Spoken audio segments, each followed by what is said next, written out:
Biar kita mau terus mengalami Tuhan di dalam hidup ini, saudara. Kenapa? Karena tanpa Tuhan kita akan lelah. Tanpa Tuhan kita akan menjadi capek, saudara. Tanpa Tuhan kita jalani hidup ini, kita tidak akan pernah kuat. Bangsa Israel mengalami, saudara, ketika mereka mengikut Tuhan, lalu mereka jatuh.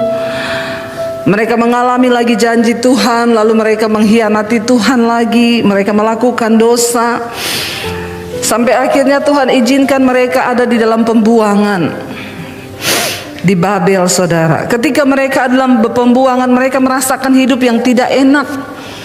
Dulu mereka bisa menikmati kebebasan, dulu mereka bisa menikmati semua yang nyaman, tetapi ketika mereka dalam pembuangan, mereka hidup di bangsa yang lain dan mereka harus melakukan sesuatu yang bukan kehendak mereka. Coba kita berpikir, saudara, tidak enak. Dosa membuat manusia harus membayar lebih mahal. Dosa menyebabkan hidup kita terpisah dari Tuhan. Dosalah yang mengakibatkan kehancuran di dalam segala sesuatu. Kenapa pelayanan hancur? Kenapa gereja hancur? Kenapa rumah tangga hancur? Kenapa masa depan kita hancur? Itu yang menjadi penyebab kita tidak pernah mengalami janji Tuhan dan kemuliaannya. Cuma satu, akibat dosa. Bangsa Israel mengalami penghukuman Tuhan, murka Tuhan. Akhirnya mereka diizinkan ada dalam pembuangan di Babel, karena mereka sudah menjauh dari Tuhan. Mereka melakukan kekejian di mata Tuhan, kenajisan, percabulan. Mereka membangun dewa-dewa yang bukan Tuhan lagi, sehingga Tuhan murka dan mengizinkan mereka harus dibuang ke Babel. Di dalam tekanan yang begitu berat, saudara, umat Allah yang disebut dengan keturunan Yakub ini, Israel, mereka berteriak kepada Tuhan. Bahkan mereka menganggap bahwa percuma mereka berharap lagi kepada Tuhan, sebab Tuhan sudah tidak lagi memperhatikan kehidupan mereka. Coba kita buka bersama Yesaya pasal 40, saudara. Yesaya pasalnya yang ke-40, kita akan lihat mulai dari ayat yang ke-26. Yesaya 40 ayat yang ke-27. Ayat yang ke-26 kita baca, saudara, ya. Arahkanlah matamu ke langit, Yesaya 40 ayat 26.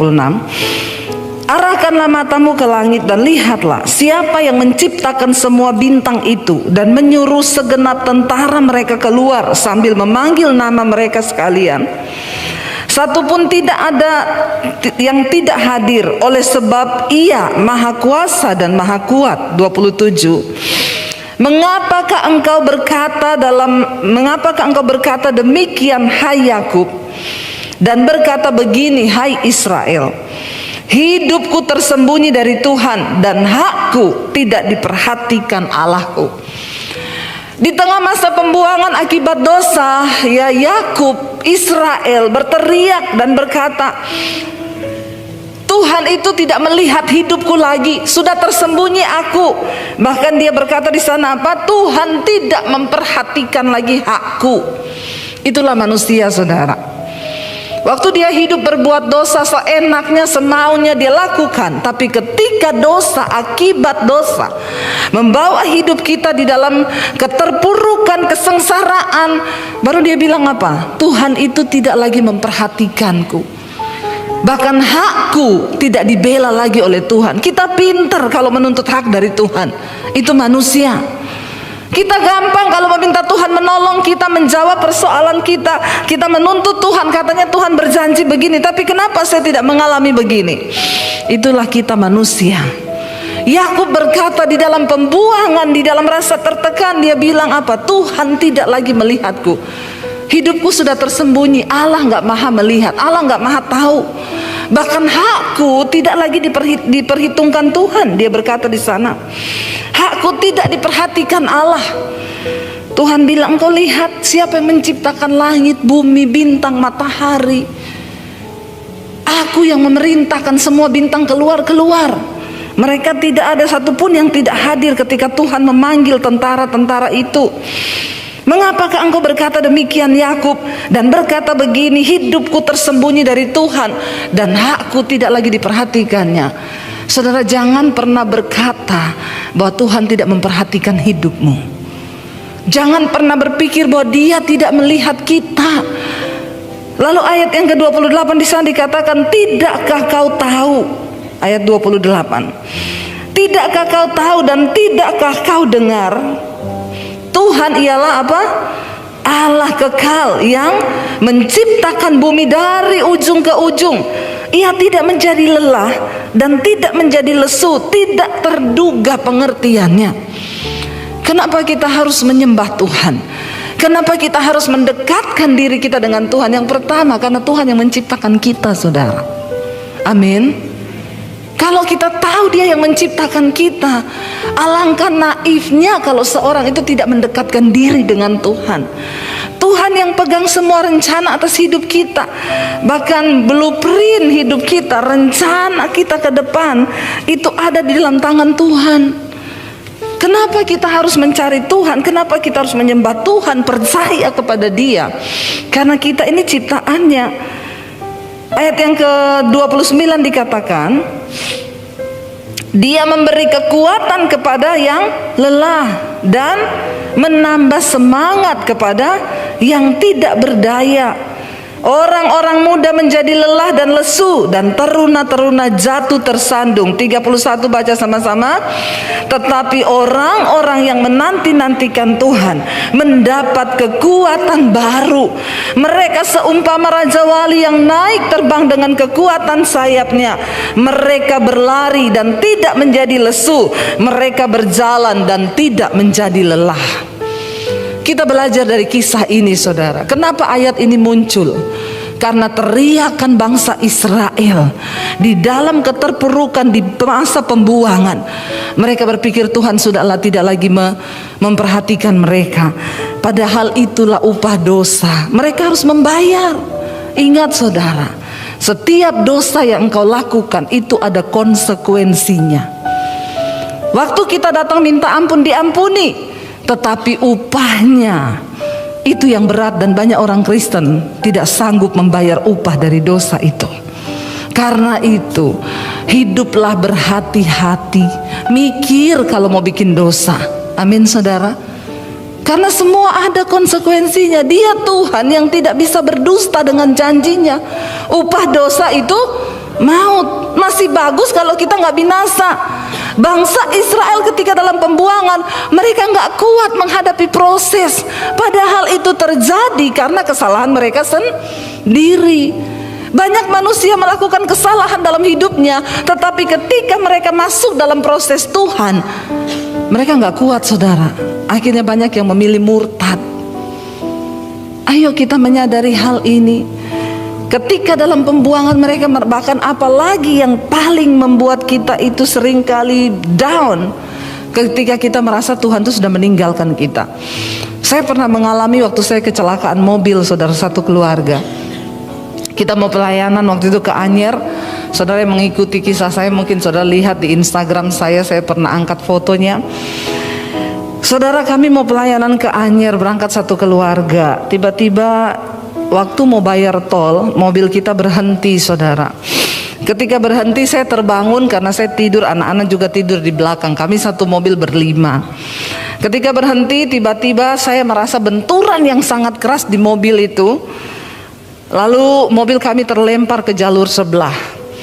Ya, dan itu benar-benar saya merasakan, saudara, ya, yang namanya mati itu berada sangat dekat dari kita itu. Nggak sangka, nggak apa. Tiba-tiba mengalami, saudara. Ya, di situ saya baru merasa bahwa kematian itu berjarak hanya beberapa detik dari hidup kita. Bahkan 5 menit ke depan kita nggak tahu hidup ini apa yang mau terjadi, kan. Itu saya merasa mobil itu tiba-tiba benturan keras, di situ sudah kesadaran saya udah hilang, saudara. Kenapa kita harus terus hidup dalam kekudusan, menghormati Tuhan? Ya, karena waktu orang mengalami yang kayak begitu, dia udah nggak ingat apa-apa, saudara. Ya, waktu manusia itu kaget tingkat tinggi, kita udah nggak bisa mikir, Tuhan ampuni kemarin saya bersinah, Tuhan ampuni saya kepahitan sama orang, nggak ada waktu. Lalu tiba-tiba saya cuma merasa mobil kami terpental saudara. Begitu sadar sudah terbalik ya, sudah asap dari airbag yang keluar itu sudah memenuhi mobil. Saya udah nggak tahu lah. Ternyata waktu kami dalam posisi mau bayar tol, antri di depan saya ada 5 mobil. Jadi ada mobil melaju kencang dari belakang kami, dan itu posisinya waktu itu menurun saudara, menurun dan berbelok gini. Itu di Cilegon mau ke Anyer. Mobil bus laju prima, lajunya benar-benar prima. Itu waktu itu dia ternyata remnya blong. Jadi mobil itu pas di belakang saya. Bus itu tinggi sekali saudara, bahkan mungkin mobil kita hanya seukuran bannya ya. Itu dia hantam mobil saya saudara ya, benar-benar mobil yang pertama dihajar tuh mobil kita. Tapi untung suami saya diberi, saya yakin itu Tuhan lah, diberi hikmat, dia banting setir ke kanan. Jadi mobil kami keluar dari jalur itu dan terbalik ke sebelah sana. Tetapi itu saya tidak bayangkan kalau kita tidak terlempar ke kanan. Itu penyok di antara mobil depan dan juga bus itu, kita benar-benar mati satu keluarga.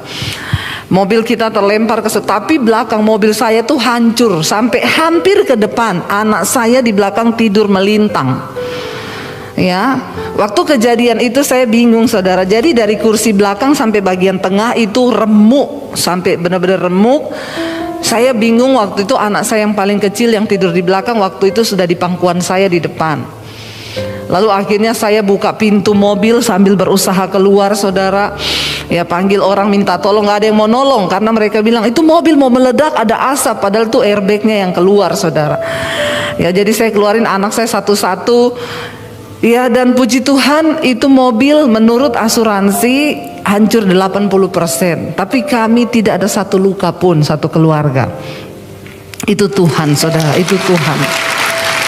Dan waktu itu saudara, ya oke, saya merasa pembelaan Tuhan. Sampai waktu itu polisi datang saudara, saya sudah dibawa, ada satu mobil Pajero, orang bilang, oh bawa ke rumah sakit dulu lah, nanti dicek ada apa-apa. Jadi saya sama anak-anak kita sudah pergi. Suami saya yang tinggal di situ ngambil barang-barang dari mobil. Ada polisi datang, dia bilang sama suami saya, aduh pak ya, untung bapak sendiri. Kalau bapak bawa keluarga tadi ini pasti ada yang meninggal. Lihat keadaan mobil seperti ini.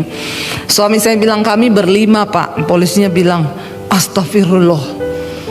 Terus yang mana pak? Siapa aja? Istri, anak saya 3. Oh iya, terus mereka mana sekarang? Lagi dibawa ke rumah sakit. Lalu polisinya ngelus-ngelus suami saya, ikhtifar ya pak ya, namanya musibah kita nggak tahu, bapak ikhtifar. Suami saya bilang iya pak, haleluya. Terus dia tanya, terus gimana pak, tadi istri anak parah ya? Ada yang pasti parah yang di sini. Suami saya bilang puji Tuhan pak, nggak ada apa-apa, nggak ada luka satupun. Polisi bilang, hah iya? Dia bilang subhanallah. Suami saya bilang haleluya. Ya, iya pak, puji Tuhan. Dia bilang di tempat ini sering sekali orang kecelakaan. Yang kemarin tuh mobilnya nggak apa-apa, suami istri mati di situ. Jadi setannya mau mencobai. Kami satu keluarga pergi, kita berdoa dalam nama Yesus segala roh maut, roh kecelakaan. Tapi ya memang belum waktunya mati kan saudara. Ya kalau belum waktunya mati ya enggak mati. Pokoknya tapi siap-siap aja kan. Siapa tahu Tuhan panggil nanti 5 menit atau 10 menit ke depan, kita nggak ada yang tahu kan. Sekali lagi kalau saya ngomong mati begini, jangan melirik sama yang rambut putih. Ya kalau saudara bilang kayaknya dia duluan nih, belum tentu yang rambut putih yang mati duluan. Iya, bisa jadi yang sebelah kanan saudara besok sudah nggak ada. Coba lihat sebelah kananmu, bisa jadi besok udah nggak ada. Lihat sebelah kirimu, bisa jadi dia sebentar malam. Ya, jadi yang namanya mati itu bisa tenang. Akhirnya ketika kami mengalami kecelakaan ini, poinnya saudara, mobil hancur 80%. Yang sangat menyakitkan itu ada orang-orang yang WA ke saya, Bu, introspeksi diri. Ibu itu hamba Tuhan. Rancangan Tuhan bukan rancangan kecelakaan.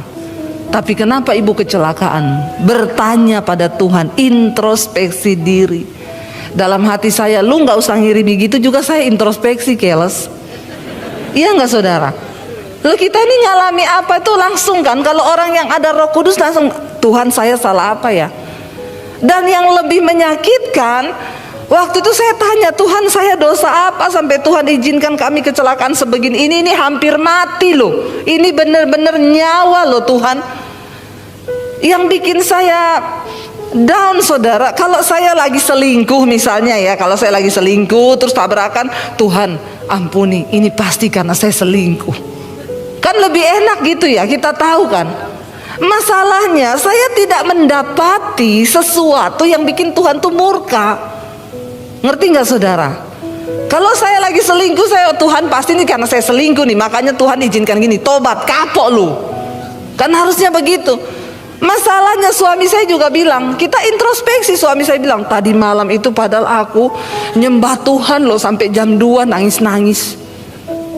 Coba saya juga bilang, iya kita nih kenapa Tuhan?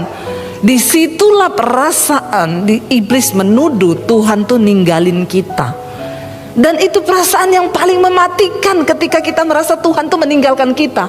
Ini yang dialami oleh Yakub, bangsa Israel ketika mereka dalam pembuangan. Dia bilang, hidupku ini sudah tersembunyi, Tuhan udah gak lihat apa yang aku alami. Dia juga sudah tidak memperhatikan hak-hakku. Jadi untuk apa lagi aku mengharapkan dia? Sudah tidak ada gunanya. Apakah engkau sedang ada dalam titik itu hari ini saudara, dan berkata tidak ada gunanya lagi, Tuhan udah nggak perhatikan sama saya? Mungkin engkau sedang ada dalam titik itu hari ini, dan engkau berkata, iya Bu, itu saya. Rasanya untuk mencari Tuhan sudah tidak mungkin.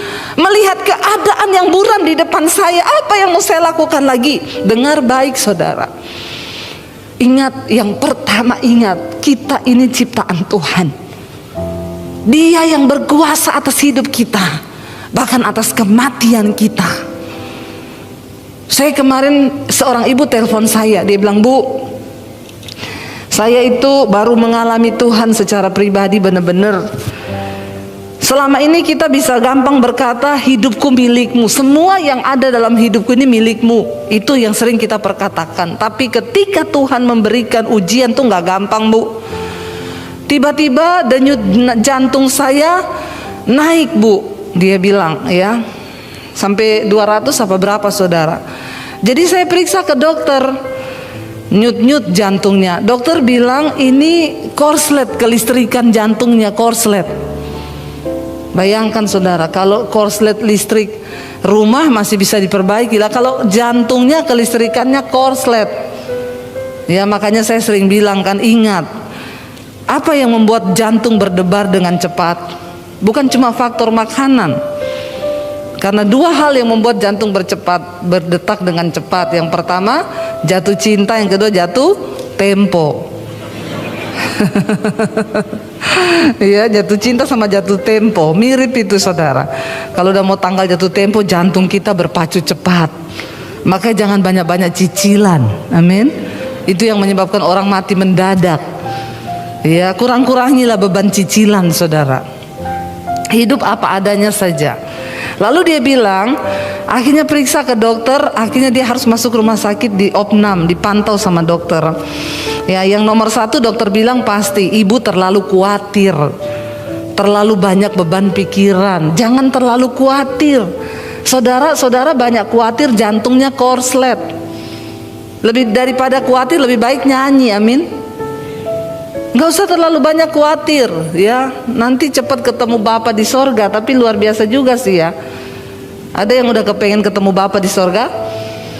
Ya belum ya. Kenapa Bu? Belum selesai atau masih takut? Ya kita percayalah ya, kalau sudah waktunya puji Tuhan, haleluya. Tapi kalau belum ya puji Tuhan juga, kita masih ada waktu untuk berdampak di dalam dunia ini. Lalu dia bilang, waktu saya itu di rumah sakit Bu, nggak turun-turun, dan jantungnya itu berpacunya cepat terus. Bahkan tekanan darah saya mulai drop. Saya udah bingung. Disitulah saya mulai berserah. Saya bilang, Tuhan, saya menyerahkan hidup saya Tuhan. Kalau saya mati sekarang saya siap, tapi bagaimana anak saya, bagaimana suami saya, siapa yang urus? Di situ dia bilang, saya tuh dengar Tuhan tuh ngomong gini, bahkan anakmu, suamimu itu bukan urusanmu, mereka itu milikku. Kamu bilang berserah, tapi kamu belum berserah. Kenapa kamu pikir anak dan suamimu itu urusanku? Ini loh seringkali yang membuat kita ini saudara jadi banyak sakit, banyak mau mati, terutama orang tua nih. Ya, kita tuh lebih sering mengkhawatirkan, mikirin anak, sudah berumah tangga dipikirin terus. Semua akan berproses pribadi-pribadi. Biarkan, kita cuma cukup mendoakan anak kita nanti akan diproses Tuhan pribadi-pribadi. Nggak usah kita yang jadi Tuhan buat mereka, amin. Ada orang tua yang suka jadi Tuhan, anaknya utang dia yang bayar, tidak usah angkat tangan. Saya tahu banyak. Akhirnya dia yang stres. Anaknya ada masalah dia campuri. Ya, kapan anakmu menjadi dewasa dan mencari Tuhan secara pribadi? Kalau engkau terus menjadi Tuhan buat anakmu, biarkan Tuhan. Bagian kita tuh cuma berdoa. Lalu ibu itu bilang, saya baru menyadari Bu, di situ Tuhan bicara. Anakmu dan suamimu itu bukan urusanmu, mereka milikku. Kalau kamu berserah, berserah aja. Jangan bilang aku serahkan nyawaku Tuhan, nyawaku milikmu. Tapi bagaimana suami dan anakku? Emang kamu lebih pintar mengurus kehidupan mereka? Di situ dia bilang, saya bertobat Bu. Saya baru tahu arti dari semua itu milik Tuhan ketika saya udah rasa mau mati itu. Terus Tuhan ngomong begitu. Akhirnya saya bilang, oke Tuhan, aku serahkan semuanya, suami, anakku. Kalau sudah waktunya aku mati sekarang, aku berserah. Tapi ternyata dia nggak jadi mati, karena Tuhan memang masih. Dia bilang, saya cuma dapat Bu satu poin di situ tentang semua milik Tuhan. Jadi kita ini ternyata benar-benar nggak punya hak. Ketika saya merasa Tuhan meninggalkan saya, saudara, saya udah nggak mau berdoa. Kira-kira seperti yang dialami Yakub ini, untuk apa saya cari Tuhan? Tuhan bikin kita malu, kecelakaan begini, semua orang bilang introspeksi diri, hamba Tuhan kok kecelakaan. Padahal Alkitab bilang rancanganku bukan rancangan kecelakaan. Di situ saya terpuruk, saya terpukul saudara, tapi saya akhirnya dipulihkan Tuhan. Karena memang hari-hari itu saya disuruh Tuhan baca kitab Ayub. Pertama, rumah kami kemalingan, ada maling masuk, dicuri semua saudara, barang-barang elektronik, HP, laptop dicuri. Waktu itu saya bertanya, Tuhan, rumah orang yang lebih berdosa dari kita di sini tuh banyak. Lo bener nggak saudara? Tapi kenapa yang dimasuki rumah kita loh? Kan lebih enak kalau kita bersaksi, saudara, tadi malam ada maling mau masuk rumah saya. Tapi Tuhan ajaib, malingnya kesangkut di pagar sampai pagi. Itu kayaknya lebih enak kan untuk kita dengarkan. Wih dahsyat, semua tepuk tangan. Wih Tuhan ajaib, maling kesangkut. Kan gak enak kalau kesaksiannya maling masuk rumah, nyuri barang-barang kita. Terus perlindungannya di mana? Kita yo kalau tidur malam berdoa loh. Di situ saya bertanya, Tuhan, kenapa Tuhan izinkan masuk ke rumah kita? Kenapa bukan ke rumah orang yang banyak lebih berdosa dari kita tuh banyak? Di situ saya dengar suara Tuhan baca kitab Ayub. Tapi saya pikir alay banget, cuma kehilangan kayak gitu suruh baca kitab Ayub. Apa yang saya alami ini nggak ada apa-apanya lah sama Ayub. Ngeyel saya, berapa hari kemudian kita kecelakaan itu, suara itu datang lagi, baca kitab Ayub. Saya bilang kalau ini sudah tidak main-main ini. Kita hampir mati satu keluarga nih, hampir nyawa ini benar. Akhirnya saya baca. Baru di situ saya bisa mengkhotbahkan kitab Ayub itu luar biasa. Dari khotbah saya itu orang-orang semua baru mengerti saudara tentang penderitaan yang paling mematikan. Karena di sana Ayub sempat berkata, percuma aku ikut engkau. Lebih mujur orang-orang yang tidak takut Tuhan. Mereka gendut, nasibnya baik-baik, tidak ada penyakit. Aku ini yang sudah hidup kudus, menjaga kekudusanku, untuk apa? Buktinya juga aku mengalami lebih parah daripada orang-orang yang tidak mengenal engkau. Di situ firman Tuhan datang saudara. Lihat sahabatnya berkata, Ayub, engkau hidup kudus, engkau hidup benar. Tuhan tidak untung. Tuhan tidak untung. Dia nggak tambah mulia dengan kekudusanmu. Kalau engkau hidup benar, engkau hidup kudus, engkaulah yang untung. Karena apa yang kau tabur itu akan engkau tuai. Sebaliknya kalau engkau memilih hidup berdosa, sorry, Tuhan juga nggak rugi. Silakan kalau ada di antara saudara yang memilih untuk hidup berdosa, silakan. Tuhan tidak pernah dirugikan dan kemuliaannya tidak akan pernah berkurang ketika manusia memilih untuk hidup dalam dosa. Tapi engkaulah yang akan merasakan akibatnya. Karena apa yang kau tabur itu akan engkau tuai, kebinasaan kekal. Di situ saya menangis dan meneteskan air mata. Saya juga bertanya, kenapa Tuhan? Kenapa Tuhan? Saya bilang, ampuni saya Tuhan. Saya tahu semuanya mendatangkan kebaikan. Akhirnya mobil saya digantikan, saudara. Waktu itu Honda Freed diganti Innova yang terbaru. Yang tadi ngomong introspeksi diri itu, WA, Bu, ternyata ajaib ya Tuhan. Ibu kecelakaan karena Tuhan mau ganti mobil yang lebih bagus ya. Saya bilang, Ibu mau ganti Mercy? Saya doakan masuk di bawah kontainer. Itu orang Kristen picik, saudara.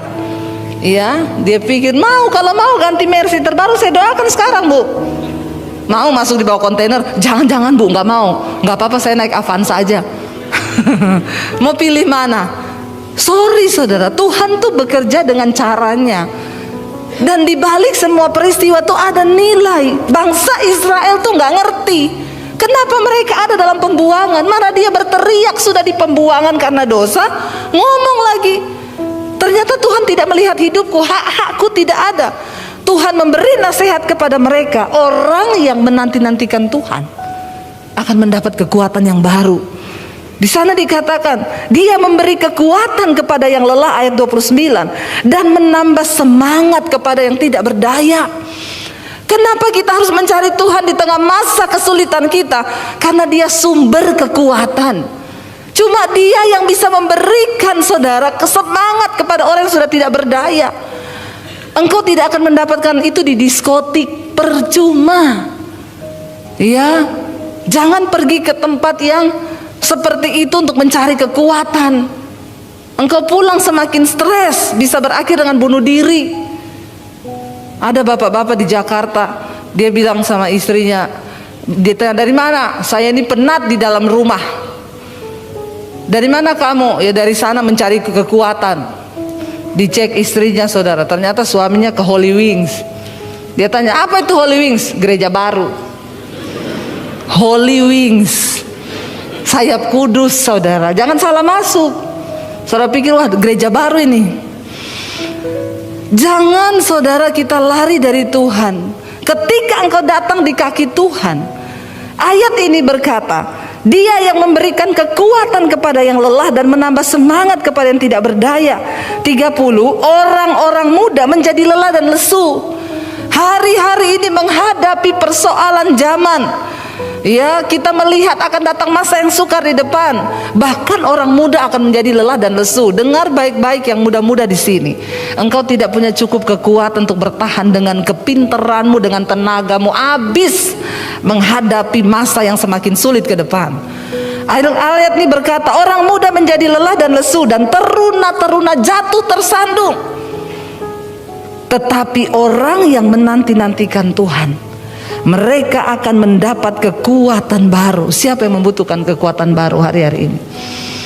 Kita semua membutuhkan kekuatan yang baru.